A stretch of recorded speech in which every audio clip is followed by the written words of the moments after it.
Lord, I ask that you anoint my lips and bless your children this morning, that at the end of the day we shall go home blessed in Jesus' name. I like to recognize the presence of the Almighty God, whose grace made it possible for us to be here this morning. I say to him be all the glory in Jesus' name. I count it an honor from the Lord to be part of this reconciliation movement in River State, especially in Ikwere local government. And having just concluded this assignment at Elele on the 29th of September 2016, that witnessed the presence of many sons and daughters of the land, it is no doubt that God is fully in support of this peace initiative. As we all know, our land is divinely endowed with human and natural resources, which I believe has attracted the envy and the wrath of evil forces who threaten her corporate existence through cultism, robbery, killings, kidnappings, leadership tussles, and all forms of social vices. But I'm glad that God is in the business of restoring absolute peace, irrespective of religious and political affiliations. The need for peace has become a global concern as the quest for personal interest seems to plunge the entire world into a theater of warfare. But I am glad that the Holy Spirit is in charge and is going to rescue the church. He's going to rescue your family from every impending judgment. All hope is not lost because God is in charge. I believe it is the wish of every true agent of change that peace be fully restored. And on this note, I'm going to address you very briefly on what I title, This House Will Not Fall. Turn your Bibles to the book of Matthew chapter 7. Let's read from verse 24 to 27. It says, therefore, everyone who hears these words of mine and puts them into practice is like a wise man who built his house on the rock. The rain came down, the stream rose, and the winds blew and beat at that house. Yet it did not fall, because it had its foundation on the rock. But everyone who hears these words of mine and does not put them into practice is like a foolish man who built his house on sand. The rain came down, the streams rose, and the winds blew and beat against that house, and it fell with a great crash. But that will not be your portion. Your house will not collapse. Your project will not collapse. Your dream will not collapse. Your vision will not collapse. Your health will not collapse. In the name of God the Father, in the name of God the Son, in the name of God the Holy Spirit, this house will not fall. A house is a building that accommodates or shelters human, animals, or materials. It signifies a place of comfort, a place of unity, a place of protection, where every member of the family finds solace. The house here is used to portray the fact that we are members of a large family living in one geopolitical location, or living in one geographical location, but the aim of a house is defeated if the safety of its inhabitant is not guaranteed. Ladies and gentlemen, brothers and sisters, it will be a great error for this house, which has taken several years of sacrifice to build, to collapse in our time. And to avert such ugly history, we have to consider the biblical position on this subject. The Bible presents us from our text the two kinds of builders. It says we have a foolish builder and we have a wise builder. The Bible also presents us with two kinds of houses. Number one, it gives us a picture of a collapsed house which resulted from a faulty foundation. Number two, it presents us with a formidable house, which resulted from a sound foundation.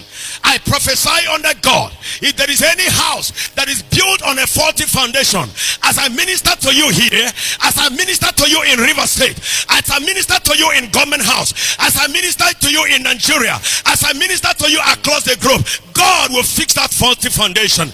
Your foundation will be healed. Your foundation will be restored. The reason is because this house will not collapse in your time.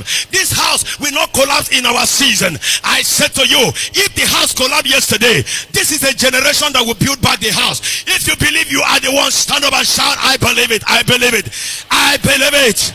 My dream will not fall. This house will not collapse. Let's take a lesson from the wise builder. Drawing a lesson from the wise builder, we discover the following. Number one, he built his house based on the instruction of an expert. He built his house on integrity. He built his house on sincerity of purpose. He built his house on humility and love for humanity. He built his house on equity and justice. He built his house with a sense of responsibility and accountability.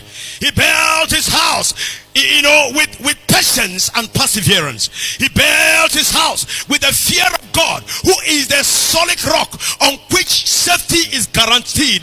He built his house without greed and selfish ambition to amount ungodly wealth. He built his house without any form of political or religious prejudice. He built his house without racial or tribal segregation or sentiment. He built his house without a sense of competition, but to complement the effort of the heroes past. He built his house with a future in view and not for mere temporal glory. He built his house as a means of unity, comfort, rest, protection. In the sharp contrast, brethren, we see a foolish builder who built his house without considering the safety of its inhabitants. We see a foolish builder who built his house without the fear of God. We see a foolish builder who built his house for self-glory and aggrandizement.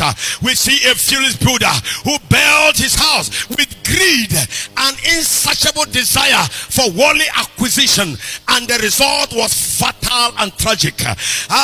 While we may be quick to cast stones on the foolish builder, let us consider some of these our moral tendencies that seem to depict us as this wrong character. Beloved, seated under this divine surgical oppression are some men and women who could be diagnosed of a genetic disease I call impatience, anger, pride, jealousy, idolatry, adultery, wrong association, gossip, laziness, procrastination, holier than thou attitude. Men and women who are having moral deficiency in the area of greed, in the area of disrespect for the elderly and those in authority. This is the reason why greed has taken the fabric of our nation. And of course, you know that greed is the genesis of all corruption, lack of self-control, stealing, killing, kidnappings, and all forms of social vices. The Lord will heal our foundation this morning, because these are the things that pose a risk which eventually leads to the collapse of this building. But I prophesy under God, this building will not fall in my time. This building will not fall in my time. This house will not fall in my time. It fell in the days of my grandfather. I was born to build back the house. Every crack on the wall, every crack on the wall, by the Holy Ghost power, we seal it up in the name of Jesus. It will be a great reproach that once upon a time a man who was living in a house suddenly become a tenant because of evil forces.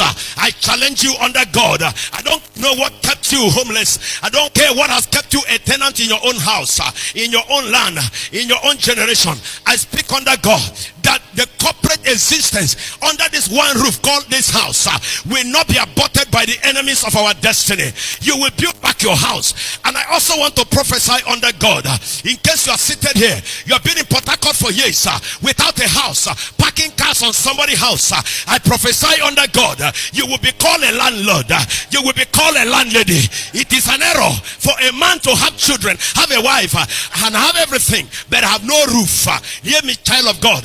That may be what others pass through, But in your case, things must change for good. Our communities will witness absolute peace that once upon a time marked the unity of our existence. I prophesy, anybody running away from this house as a result of the crack, as a result of the problem, as a result of the conflict, and have resulted into occultism and all forms of evil lifestyle, you are coming back home. You are returning back home. And the best home is the home where Jesus resides. Because when Jesus is in the boat, no storm can sink that boat. I prophesy under God, as many of you under this divine roof, hearing my voice this morning, wherever you are hearing me, there is a roof coming over your head. The roof of favor, the roof of power, the roof of protection. Stand up and shout, power! Power, because it is the power of God that will restore the ancient world. It is the power of God that will rebuild the broken walls. It is the power that will make a way where there is no way. It is the power that will bring the materials that will build back the house again. I prophesy under God, this house will not break. This house will not collapse. This house will not be shattered. This house will not be destroyed. Not in my time. Not in my time. Not in my time. Not in my time. Not while I live. This house will not collapse. Political condition will not destabilize my nation. Any talent here going for any manipulation, anything overshadowing you against your will, I am here under God, prophesying by the mandate of God that that house will not collapse over your education. That house will not collapse under your ministry. I said this house will not collapse, will not collapse. I said that house will not collapse. I hear something. You have an uncompleted building at home, kept by witches and wizards. That project must be completed. The executive governor of this state, I speak under God as the prophet of the end time. Hear ye the word of the Lord. River State will be built in your time. I speak to your commissioners, not because of their ability or academic proficiency, because they accept this peace. God will give them the grace to sustain this house, because he is the pillar that sustains every building. I prophesy under God, this building, this house, this shelter will not bring reproach. It will not bring shame.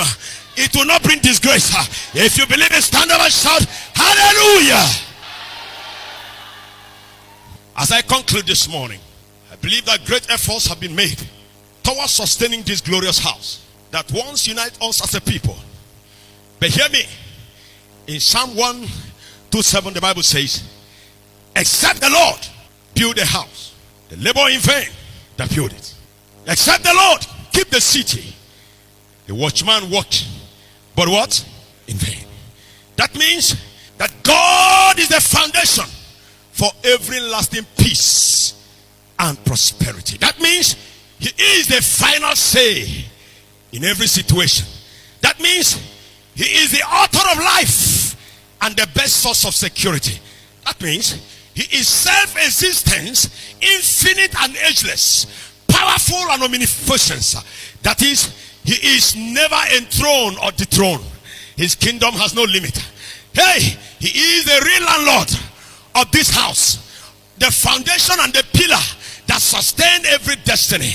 I speak to you about this house.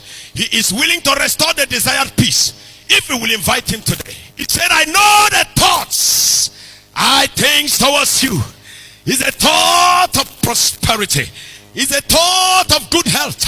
It's a thought of joy, not a thought of evil. Hear me. There is a clarion call today for all to toe the path of peace, especially at a time when we want better things and better life for our people. Those who are beating a drum of war, hear me wherever you are.